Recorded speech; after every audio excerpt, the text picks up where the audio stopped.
दोस्तों, मैं शिवानी और आप सभी का स्वागत है बालाश्री एजुकेशन में। तो दोस्तों, आज की इस वीडियो में मैं स्पेशली लेके आई हूँ रेलवे एनटीपीसी 2020 की सब्जेक्ट वाइज कौन कौन से मोस्ट इंपॉर्टेंट स्कोरिंग टॉपिक होने वाले हैं जो आपके इस एग्जाम में हाईएस्ट मार्किंग के अंदर पूछे जाने वाले हैं। तो आपको in most important scoring topic पर ज़्यादा फोकस करते हुए आपको अपने प्रिपरेशन को स्टार्ट करनी पड़ेगी यदि अगर आप इस एग्जाम को क्रैक करना चाहते हैं, वो भी हाईएस्ट मार्क्स के। मैंने इसमें सारे सब्जेक्ट के मोस्ट इंपॉर्टेंट टॉपिक सारे इसमें इंक्लूड कर दिए हैं। तो यदि अगर आप इन्हीं टॉपिकों पर फोकस करते हैं, अपने प्रिपरेशन को करते हैं, तो आपका 100% ईजिली वो भी हाईएस्ट मार्क्स का सिलेक्शन हो जाना है। तो आप इस वीडियो को पूरा देखिएगा जिससे कि आपसे कोई भी टॉपिक मिस ना हो पाए। और साथ में दोस्तों, आप कॉपी पेन लेके बैठ जाइए। अगर नहीं लिया है तो इस वीडियो को पॉज कीजिए और कॉपी पेन लेके बैठ जाइए, क्योंकि जो भी मैं आपको इम्पोर्टेंट टॉपिक बताने वाली हूँ उन सारे इम्पोर्टेंट टॉपिक को आपको कॉपी में नोट करना बहुत ज़्यादा मोस्ट इम्पॉर्टेंट है। तो सबसे पहले हम बात करते हैं जनरल नॉलेज की, सामान्य ज्ञान की। तो उसमें हम बात करते हैं सबसे पहले current affairs. Topic number first है जो कि आजकल चली हुई सिचुएशन, जो कि कोरोना वायरस। तो कोरोना वायरस से रिलेटेड आपको जो भी क्वेश्चन मिलते हैं आप उनको याद कर लीजिए। जैसे किस स्टेट की रिकवरी रेट ज़्यादा है, किस स्टेट की रिकवरी रेट कम है, किस स्टेट में कितनी ज़्यादा डेथ हो रही है डेली, किस स्टेट में सबसे कम डेथ हुई है अब तक, साथ में किस स्टेट में कोरोना के कितने कम एक्टिव केस पाए गए हैं। तो आपको इससे रिलेटेड जो भी क्वेश्चन मिलते हैं आप उन्हें याद कर लीजिए। और साथ में अगर आपको कोई भी टॉपिक मिल जाता है, आपको उससे रिलेटेड क्वेश्चन नहीं मिल रहे हैं, तो आप उस टॉपिक को उठा के गूगल कर लीजिए, आपको उससे सारे रिलेटेड क्वेश्चन मिल जाएंगे। उसके बाद जो सेकंड सबसे इम्पोर्टेंट है जो कि इम्पोर्टेंट डेट्स। तो जैसे कि इम्पोर्टेंट डेट, जैसे कि अभी हाल ही में गया 29 अगस्त को जो कि खेल दिवस, और साथ ही अभी आने वाला है 14 सितंबर को हिंदी दिवस। साथ में सबसे इम्पोर्टेंट है प्रवासी भारतीय दिवस जो कि 9 जनवरी को। साथ में जो 7 अप्रैल मनाया जाता है विश्व स्वास्थ्य दिवस। मतलब कि जो इम्पोर्टेंट है आपको सिर्फ उन्हीं को याद करना है। उसके बाद टॉपिक नंबर थर्ड है जो कि अवार्ड्स। जो इम्पोर्टेंट अवार्ड्स हैं जैसे कि पद्मश्री, पद्म विभूषण, भारत रत्न अवार्ड, खेल रत्न अवार्ड, दादा फाल्के अवार्ड जैसे, और साथ ही अर्जुन अवार्ड। हाल ही में जो अभी खेल दिवस गए जो कि 29 अगस्त को था, यहीं पर जो खेल रत्न दिया गया था वो रानी रामपाल को दिया गया था, और साथ में जो दिया गया था वो मनिका बत्रा को दिया गया था। और साथ में जो अर्जुन अवार्ड दिया गया वो किसको दिया गया था, तो जो अर्जुन अवार्ड दिया गया था वो सौरभ चौधरी को दिया गया था। तो जो सौरभ चौधरी को दिया गया था वो किस खेल से रिलेटेड है, तो वो शूटर से रिलेटेड है। उसके साथ जो दिया गया था वो दीप्ति को दिया गया था, तो वो किस खेल से रिलेटेड है, वो क्रिकेट से रिलेटेड है। तो और भी जो अवार्ड दिए गए थे उससे रिलेटेड। और साथ में जो आपको ये याद करना है कि जो ये खेल रत्न दिया वो किसने दिया, तो जो दिया राष्ट्रपति जी ने दिया जो कि रामनाथ कोविंद जी ने दिया। तो आपको ऐसे ही सारे अवार्ड जो है वो याद करते रहने हैं। उसके बाद जो सबसे इम्पोर्टेंट फोर्थ टॉपिक है वो है बुक्स एंड लेखक। इसमें आपको 2 टाइप्स की याद करना है। फर्स्ट टाइप का तो जो अभी लेटेस्ट में चल रहा है, सेकंड टाइप का जो पहले जो हो गया, जो इम्पोर्टेंट बुक्स एंड लेखक थे। तो उसमें जो सबसे इम्पोर्टेंट बुक्स थे जो कि गीतांजलि जो कि रविन्द्रनाथ टैगोर जी ने लिखा था, साथ ही जो भगवत गीता और जो महाभारत लिखा था वो वेद व्यास जी ने, और वहीं जो अर्थशास्त्र लिखा था वो चाणक्य जी ने लिखा था। तो आपको ऐसे रिलेटेड सारे इम्पोर्टेंट जो बुक्स एंड लेखक जो प्रीवियस में गए थे और जो लेटेस्ट है आपको उनको याद करना है। उसके बाद जो इम्पोर्टेंट स्पोर्ट्स पर्सन, कौन सा खिलाड़ी किस खेल से संबंधित है। उसके बाद सबसे इम्पोर्टेंट जो कि बजट पास हुआ 2020 और 21 का, उससे रिलेटेड क्वेश्चन। उसके बाद नेक्स्ट टॉपिक है जो कि योजना है, जो कि सरकार ने योजना चलाई है उससे रिलेटेड क्वेश्चन, और स्पेशली जो कोरोना वायरस के कारण चलाई गई योजना है उससे रिलेटेड क्वेश्चन। उसके बाद आपको याद करना है कैबिनेट मिनिस्टर, मतलब किस मिनिस्टर के पास कौन सा मंत्रालय दिया गया है। उसके बाद सबसे इम्पोर्टेंट है सीएम एंड गवर्नेंस, मतलब किस स्टेट का कौन सा मुख्यमंत्री है, किस स्टेट का कौन सा राज्यपाल है। उसके बाद नेक्स्ट टॉपिक है जो कि है सीएए और 370 आर्टिकल से रिलेटेड क्वेश्चन।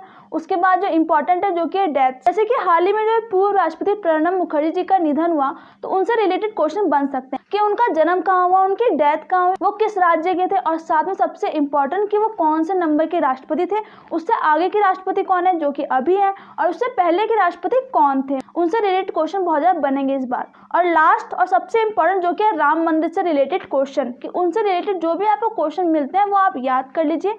तो ये तो बात हो गई करंट अफेयर्स के सेक्शन की कि किन किन टॉपिक पे आपको फोकस करना है। तो अब हम बात करते हैं इतिहास की, हिस्ट्री की, कि उनमें कौन कौन से टॉपिक पे आपको फोकस करना है। तो उनमें से आपको 2 टॉपिक पे सबसे ज़्यादा फोकस करना है। पहला है मध्यकालीन भारत और दूसरा है आधुनिक भारत। जो आपको मध्यकालीन भारत में सबसे ज़्यादा याद करना है वो याद करना है मुगल साम्राज्य से जुड़े हुए जो भी आंदोलन है वो। और साथ में उसमें सबसे इम्पोर्टेंट याद करें जो मुगल साम्राज्य के जो सीरीज चलती हुई आ रही है, जैसे बाबर, हुमायूं, अकबर, जो भी ये सीरीज चलते हुए आ रही है उसको पूरा आपको स्टेप बाय स्टेप याद करना है। और साथ में आपको ये भी याद करना है कि वो कौन से सन से रिलेटेड है, मतलब कौन से सन में हुआ था, ये भी याद करना है। और साथ में सबसे इम्पोर्टेंट जो भी है मुगल साम्राज्य के टाइम में जो भी युद्ध हुए इम्पोर्टेंट, आपको ये याद करना है। इसमें याद करना है कि किस किस के बीच युद्ध, कौन से सन में युद्ध हुआ, और साथ में आपको ये याद करना है इसमें कौन हारा कौन जीता। जैसे कि पानीपत का प्रथम युद्ध हुआ, सेकंड और थर्ड युद्ध हुआ, और साथ में जो चंदेरी का युद्ध हुआ और खानवा का युद्ध हुआ उससे रिलेटेड क्वेश्चन। जैसे कि पानीपत का जो प्रथम युद्ध हुआ वो आई थिंक 1526 ईस्वी में 21 या 22 अप्रैल को हुआ। इसमें जो इब्राहिम लोदी और बाबर के बीच हुआ था, और साथ में बाबर इसमें जीत गया था। पूरा ऐसे करके याद करना है, और साथ में आपको सन भी याद करना है कि कौन से सन में हुआ था। ये बात हो गई इम्पोर्टेंट। तो अब हम बात करते हैं आधुनिक भारत की। तो आधुनिक भारत में सबसे ज़्यादा आपको याद करना है, वो याद करना है आंदोलन, जैसे कि असहयोग आंदोलन, जलियांवाला बाग हत्याकांड, और साथ में चंपारण जो हुआ, और उसके बाद स्वराज पार्टी की स्थापना, पूर्ण स्वराज वाला जो भी इम्पोर्टेंट आंदोलन है आपको उससे याद करना है। और साथ में सबसे इम्पोर्टेंट जो भी गांधी जी से जुड़े आंदोलन है मोस्टली आपको उनको भी याद करना है। और इसमें सबसे इम्पोर्टेंट जो कि 1857 की जो भी क्रांति हुई उससे रिलेटेड सारे क्वेश्चन आपको याद करने हैं। तो ये तो बात हो गई इतिहास की कि इतिहास की कौन कौन से हमें टॉपिक पर सबसे ज़्यादा फोकस करना है। तो अब हम बात करते हैं भूगोल ज्योग्राफी की। तो उसमें सबसे इम्पोर्टेंट है जो कि है झील, मतलब कि कौन सी झील है, किस राज्य में स्थित, किस लिए फेमस है। जैसे कि चिल्का झील उड़ीसा में जो कि भारत की सबसे बड़ी तटीय झील है, और साथ में जो कि वुलर झील जो कि जम्मू एंड कश्मीर में है, और मीठे पानी की सबसे बड़ी झील है। उसके बाद जो नेक्स्ट टॉपिक है जो कि है परियोजना, कि कौन सी परियोजना किस नदी पर किस राज्य पे है। जैसे कि हीराकुंड बांध परियोजना जो कि महानदी पर है, और साथ में जो कि उड़ीसा में है। और साथ में जो सबसे इम्पोर्टेंट है जो कि टिहरी बांध परियोजना जो कि भागीरथी नदी पर है, जो कि हमारे उत्तराखंड में है। उसके बाद जो नेक्स्ट टॉपिक है वो है नेशनल पार्क, मतलब कि कौन सा नेशनल पार्क है, किस राज्य में और किस लिए फेमस है। तो यहाँ पर जो सबसे इम्पोर्टेंट जो कि गिर नेशनल पार्क जो कि गुजरात जो कि शेर के लिए स्पेशली है, और साथ में जो काजीरंगा जो कि असोम जो कि एक सींग वाले गेंडे के लिए। उसके बाद सबसे इम्पोर्टेंट जो कि लोक नृत्य है, मतलब कि कौन से राज्य का कौन सा लोक नृत्य है, और साथ में उससे रिलेटेड कौन कौन से कलाकार हैं वो याद करना है। जैसे कि तमिलनाडु का भरतनाट्यम, केरल का कथकली, और असम का बिहू डांस, और साथ में जो गुजरात का गरबा है, और भी जो इम्पोर्टेंट जो डांस है आपको वो सारे याद कर। उसके बाद जो नेक्स्ट टॉपिक पे बढ़ते हैं कि वो है मुख्यालय, मतलब किसका मुख्यालय कहाँ स्थित है, और साथ में उसका स्थापना का वर्ष कौन सा है। नेक्स्ट टॉपिक है जनगणना से रिलेटेड, मतलब 2011 में, और जो अभी होने वाली जो कि 2021 में नेक्स्ट ईयर होने वाली है। तो इसमें जो आपको याद करना है कि किस राज्य की जनसंख्या सबसे ज़्यादा है, किस राज्य की जनसंख्या सबसे कम है। साथ में आपको याद करना है इसमें साक्षरता दर, मतलब किस राज्य की साक्षरता दर सबसे ज़्यादा है, किसकी कम है। साथ में शिशु मृत्यु दर, और साथ में जो आपको सबसे इम्पोर्टेंट जो याद करना है वो याद कर किस राज्य की सबसे जनसंख्या घनत्व ज़्यादा है, किस राज्य की जनसंख्या घन सबसे कम है। तो ये तो बात हो गई भूगोल कौन कौन से इसमें इम्पोर्टेंट टॉपिक है। आई होप आपने सारा नोट कर लिया होगा। तो अब हम बात करते हैं भारतीय संविधान, इंडियन कॉन्स्टिट्यूशन की। तो उसमें सबसे इम्पोर्टेंट है जो कि संविधान की अनुसूची, मतलब टोटल कितनी अनुसूची है और कौन सी अनुसूची किससे रिलेटेड है। उसमें सबसे इम्पोर्टेंट है कि कौन सी प्रणाली या फिर कौन से अधिकार किस देश से लिए गए, मतलब जैसे कि मौलिक अधिकार जो यूएस से, संयुक्त राष्ट्र अमेरिका से लिए गए हैं, और साथ में जो मौलिक कर्तव्य है वो आई थिंक रूस से लिया गया है। मतलब इस टाइप से इस रिलेटेड क्वेश्चन आपको याद करना है। उसके बाद जो नेक्स्ट टॉपिक है अनुच्छेद, मतलब कि कौन कौन से इम्पोर्टेंट अनुच्छेद है, और साथ में किस किस अनुच्छेद के अंदर कौन कौन से अधिकार आते हैं। जैसे कि हमारा जो मौलिक अधिकार है वो आई थिंक 14 to 32 अनुच्छेद के अंदर आता है, और साथ में सबसे इम्पोर्टेंट अनुच्छेद है जैसे कि अनुच्छेद 52 जो कि राष्ट्रपति से रिलेटेड इम्पोर्टेंट है, जो कि 61, 63 और साथ में 360 ये वाले सबसे इम्पोर्टेंट अनुच्छेद है। और भी ज़्यादा इम्पोर्टेंट अनुच्छेद है, आप उनको याद कर लीजिए। उसके बाद जो आपको सबसे इम्पोर्टेंट याद करना है जो कि राष्ट्रपति से जुड़ी शक्तियाँ, उपराष्ट्रपति से जुड़ी शक्तियाँ, प्रधानमंत्री से जुड़ी शक्तियाँ, और साथ में राज्यसभा का स्पीकर कौन है, लोकसभा का स्पीकर कौन है, और साथ में लोकसभा की सीट किस राज्य में सबसे अधिक है, लोकसभा की सीट किस राज्य में सबसे कम है, और सबसे इम्पोर्टेंट और लास्ट जो कि संविधान में संशोधन किए गए हैं, जो कि सबसे इम्पोर्टेंट संशोधन जो कि इस पेपर के पॉइंट ऑफ व्यू से इम्पोर्टेंट है, जो कि 73वां संशोधन, और साथ में जो कि 101 संशोधन था आई थिंक जीएसटी से रिलेटेड था। और भी इम्पोर्टेंट संशोधन है, आप उन सभी को याद करना है। तो ये तो बात हो गई संविधान की, इंडियन कॉन्स्टिट्यूशन की। तो बढ़ते हैं हम अपने नेक्स्ट सब्जेक्ट की तरफ, जो कि हमारा है फिजिक्स। तो इसमें सबसे इम्पॉर्टेंट है जो कि एसआई मात्रक। तो इसमें आपको सारे जो इम्पॉर्टेंट है उन सभी के आपको एसआई मात्रक याद करना है। इसके बाद जो नेक्स्ट टॉपिक है वो यहाँ पर जो एसआई मात्रक जो आप याद करने वाले हैं, आपको उसकी परिभाषा मतलब आपको फॉर्मूले भी याद करने हैं, क्योंकि उसी के रिलेटेड आपके इस एग्जाम में न्यूमेरिकल क्वेश्चन बनने वाले हैं। इसके बाद जो नेक्स्ट टॉपिक है वो टॉपिक है जो कि सबसे इम्पॉर्टेंट है, जो कि न्यूटन के गुरुत्वाकर्षण वाले लॉ जो है, जो सबसे इम्पॉर्टेंट क्वेश्चन, उससे रिलेटेड आप परिभाषा याद कर लीजिए, उससे जो फॉर्मूला। इसके बाद जो नेक्स्ट टॉपिक आपको याद करना है वो याद करना है ध्वनि। उसके बाद नेक्स्ट आपको करना है प्रकाश से रिलेटेड क्वेश्चन, उसके बाद लैंप।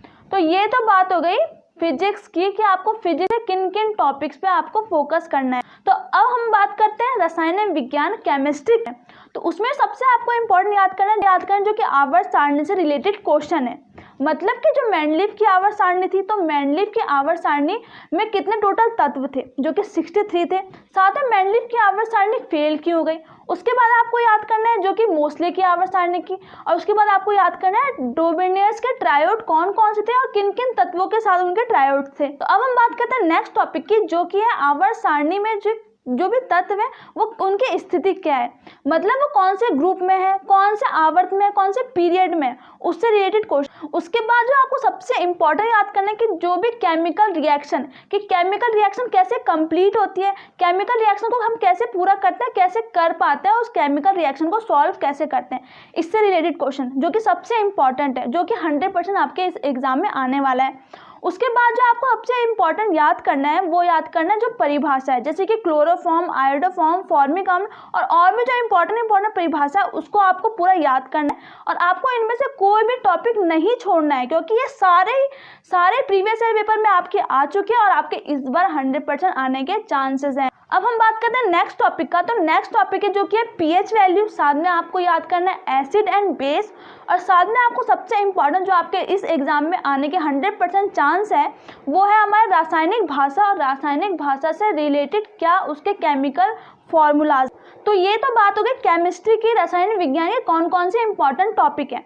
तो अब हम बात करते हैं बायोलॉजी की। तो बायोलॉजी में सबसे ज़्यादा इंपॉर्टेंट है जो कि ह्यूमन बॉडी से रिलेटेड जो भी क्वेश्चन है। उसके बाद जो नेक्स्ट टॉपिक से आपको याद करना है जो कि ब्लड से रिलेटेड क्वेश्चन याद करना है, आपको प्लाज्मा से रिलेटेड क्वेश्चन याद करना है, उसके बाद आपको एंटीबॉडी से रिलेटेड क्वेश्चन याद करना है, एंटीजन से रिलेटेड क्वेश्चन याद करना है। उसके बाद जो नेक्स्ट टॉपिक है जो कि है रोग, डिजीज। उसके बाद जो आपको याद करना है पादप जगत, जो कि प्लांट्स किंगडम से रिलेटेड, उसमें सबसे इंपॉर्टेंट जो कि उत्तक टिश्यूज से रिलेटेड जो भी क्वेश्चन है। साथ में आपको फ्लोएम से रिलेटेड क्वेश्चन याद करना है, फ्लोएम से का क्या कार्य है। उसके बाद जाइलम से रिलेटेड क्वेश्चन याद करना है, जाइलम का क्या कार्य है। तो ये तो बात हो गई बायोलॉजी की कि बायोलॉजी कौन कौन से मोस्ट इंपॉर्टेंट टॉपिक। तो अब हम बात करते हैं मैथ्स, ऑपरेशन और नंबर, उसके बाद प्रॉब्लम्स और number, ratio proportion, SI, CI, percentage, profit and loss. उसके बाद आपका है सबसे इंपॉर्टेंट मिश्रण। उसके बाद आपको याद करना है ट्रिग्नोमेट्री, ज्योमेट्री, एपीजीपी। उसके बाद है द्विघात समीकरण, ट्रिग्नोमेट्री, ज्यामिति, और साथ में पाई चार्ट एंड जो बार ग्राफ वाला जो सबसे इंपॉर्टेंट क्वेश्चन है आप उसको करना बिल्कुल मत भूलिएगा। जैसे कि उसमें क्वेश्चन दिया रहेगा, उससे आपको 5 से 6 क्वेश्चन को सॉल्व करना पड़ता है, तो आप इस क्वेश्चन को करना बिल्कुल मत भूलें। तो ये तो बात हो गई मैथ्स के इंपॉर्टेंट टॉपिक्स के, मैथ्स के इंपॉर्टेंट टॉपिक्स कौन कौन से हैं।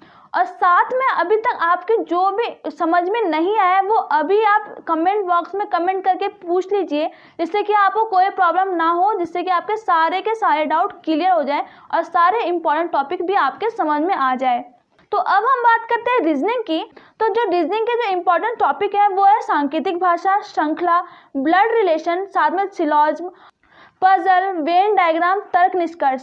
तो आपको सबसे ज़्यादा ध्यान देना है वो तर्क निष्कर्ष में देना है, और साथ में आपको सबसे ज़्यादा ध्यान देना है सिलॉजिज्म में देना है, और साथ में पेपर फोल्डिंग, पेपर कटिंग, इन वाले सब टॉपिक पे आपको ध्यान देना है। तो ये तो बात हो गई सारे सब्जेक्ट के इंपॉर्टेंट टॉपिक्स की कि कौन कौन से इंपॉर्टेंट टॉपिक हैं। और दोस्तों आप इन सारे टॉपिक को करना बिल्कुल मत भूलेगा, क्योंकि इस टॉपिक को मुझे ढूंढने में बहुत मेहनत लगी है। तो दोस्तों कैसी लगी है वीडियो कमेंट करके बताइएगा जरूर। अगर आपके मन में कोई क्वेश्चन होगा, यदि अगर आपको कोई भी टॉपिक समझ में नहीं आ रहा होगा तो वो भी आप मुझसे कमेंट करके पूछ सकते हैं। और दोस्तों अगर आपको वीडियो अच्छी लगी है तो लाइक कीजिएगा, ज़्यादा से ज़्यादा इस वीडियो को शेयर कीजिएगा, जिससे कि सभी को पता चल पाए कि कौन से मोस्ट इंपॉर्टेंट टॉपिक से आपको अपने प्रिपरेशन करनी है। और साथ में दोस्तों अभी तक आपने चैनल को सब्सक्राइब नहीं किया, जल्दी से जल्दी सब्सक्राइब कीजिएगा, जिससे आने वाली सारी नोटिफिकेशन आपके पास मिल पाए। और दोस्तों मिलते हैं जल्दी नेक्स्ट वीडियो में, तब तक के लिए नमस्कार।